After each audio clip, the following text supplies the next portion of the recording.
Welcome to our channel One to Step, and in today's video I'll be showing you how to log into your Midland Heart account. Before getting started, if you are new to the channel, please do subscribe and turn on the notification bell icon to get notified every time we upload new videos. Now let's get started. First of all, open your Google Chrome or any web browser. Then on the search bar, type in Midland Heart Login.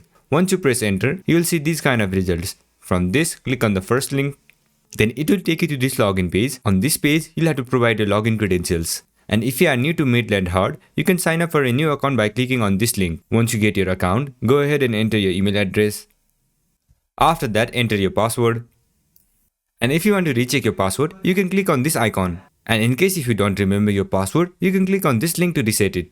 Now remember one thing, if you have this check mark on, it will save your login credentials on this device. If you're using a public or shared device, this is recommended to turn off because it will save your information on this device. Now once everything is set, make sure you have entered your correct credentials. Then click on the login button. Once you click on it, you'll be logged into your account. So this is how you do it. I hope this video was helpful, and if it was, don't forget to leave a like, comment and subscribe, and turn on the notification bell icon to get notified every time we upload new videos. And I'll catch you on the next one.